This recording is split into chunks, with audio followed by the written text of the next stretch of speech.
Welcome to exercise number 16 on the major chords. Excellent work for completing exercises 1 through 15. This tutorial series will definitely help provide every pianist with the production of a beautiful, rich tone quality, control, and evenness of the notes. Exercises 1 through 9 pertain to the root position major triads. The first video explained the meaning of root position.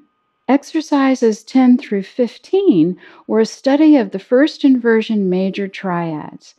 The first inversion triad positioning was explained in exercise number 10. Now we'll begin the practice of second inversion triads. In root position, the root of the chord is the lowest note. In the first inversion, the third of the chord is the lowest note. In second inversion, the fifth of the chord is the lowest note. For example, a C major triad is C-E-G. C is the root, and when C is the lowest note, it's in root position. E is the third of the C chord because it's the interval of a third above the root. When E is the lowest note, the C chord is in first inversion. G is the fifth of the chord because it's the interval of a fifth above the root. When G is the lowest note, the C chord is in second inversion. We've inverted the notes 2 times.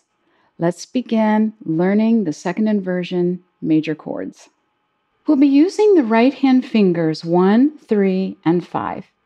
Place your right hand first finger on G, third finger on C, which is the root, and fifth finger on E. This is the C major chord in the second inversion. Always check your wrist, be sure it's tall. Don't let it collapse. Check your knuckles to be sure they're tall and not collapsed. Also check your fingers. Be sure that your fingers don't cave in like that. We'll be repeating the fifth finger, the highest note, while holding down fingers 1 and 3, moving up chromatically. Be sure to keep the outside of the hand tall and the fifth finger curved. We don't want your hand leaning that way. Now that your hand is in position, let's begin. Moving up chromatically, starting on C major. Repeat the fifth finger.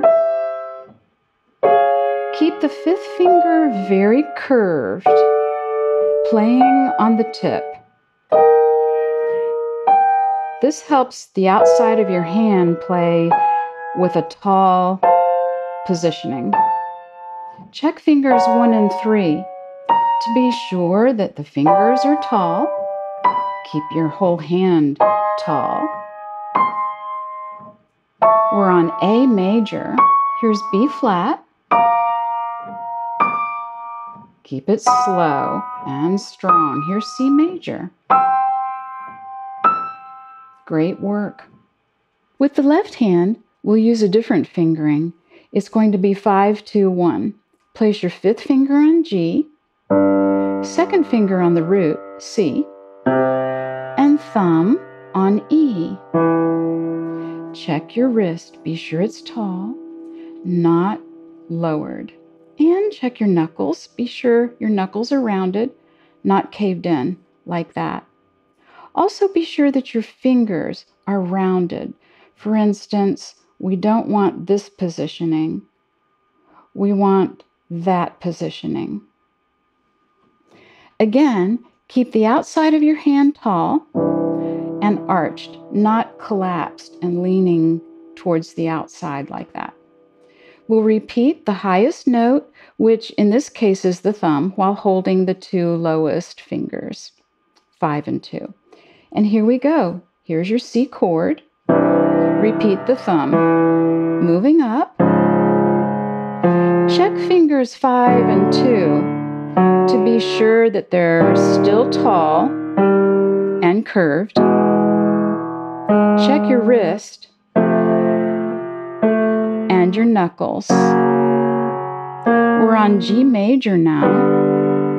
Now A flat.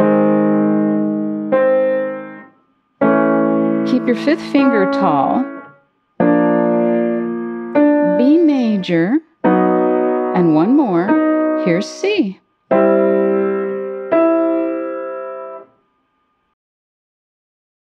Good work. You're not only learning the second inversion major chords, but you're also gaining finger independence, strength, and velocity training. Once you've easily mastered this exercise, you can move on for further training to the major chords, exercise number 17. Thank you for watching. Remember to subscribe so you receive continued training, teaching, and performance videos.